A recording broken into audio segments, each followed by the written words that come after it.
বিষয়গুলি জানা দরকার।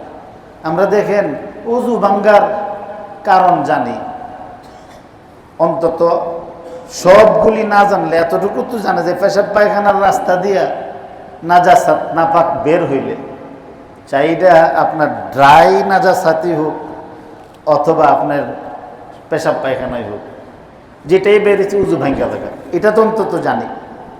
উযু ভাঙ্গার ইমান যে ভাঙ্গে এটা কেউ জানে না। উযু ভাঙ্গার দ্বারা আবার উযু করণ যায়, ইমান নষ্ট হয় এমন কাজ জানে না।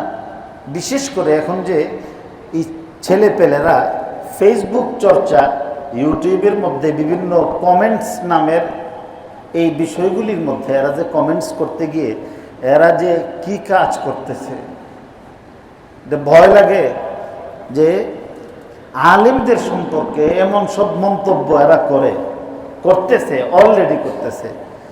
আপনারা যারা এখানে আছেন আমার ভাই, আপনারা দিনী ভাই, হক্কানি আলেমদের সঙ্গে, যেই আলেমরে হক্কানি আলেম, ওই হক্কানি আলেম কারে বলছে? যারে দেখলে আপনার দিল বলবো যে এই লোকটা হক্কানি আলেম, যার কথায় আপনার এলেম বাড়ে, যার কথায় আপনার আখিরাতের কথা বেশি স্মরণ হয়, যার কথায় দুনিয়ার প্রতি আপনার ঘৃণা জন্মায়, যার কথায় আমল করবার আগ্রহ জন্মায়, যেই ব্যক্তির কথায় গুনাহের প্রতি ঘৃণা জন্মায়, এই আলামতগুলি যার মধ্যে পাইবেন এই লোক হক্কানি আলেম, বাড়ি যেখানে হোক। এই হক্কানি আলেমদেরকে জিজ্ঞাসা করে দেখেন, কোনো আলেমকে যদি ওনার আলেমানা মন্তব্যের কারণে, আলেম হিসাবে উনি ওনার দায়িত্ব পালন করে কোরআন হাদিসের মন্তব্য করছে, আর এটা তোমার মতের বিপক্ষে যাওয়ার কারণে যদি সে বিরূপ মন্তব্য না শুধু ঘৃণা করে, সেই ব্যক্তি বেঈমান হয় এবং তার বউ তালাক হয়।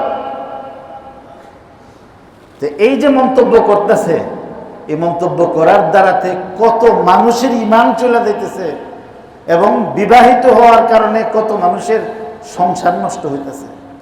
তো সংসার যদি নষ্ট হয়, এরা তো ঈমানও দোহরাইতেছে না। উযু করলে, উযু ভাঙলে তো উযু করি, এর যে ঈমান ভাঙছে হে তো আর ঈমান আনছে না, তাজদীদে ঈমান করে নাই।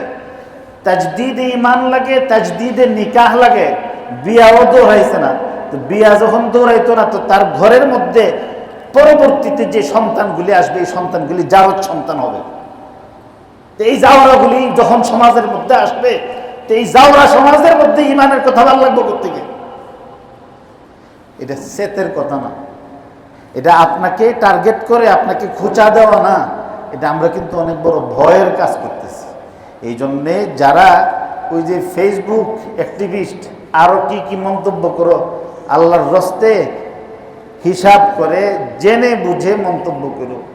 অন্তত কতটুকুন কথা বললে ঈমান বাঁচবো, ঈমান নষ্ট হইতো না, অন্তত ঈমানটা বাঁচাইয়া গালি দো, ঈমানটা বাঁচাইয়া গালি দো।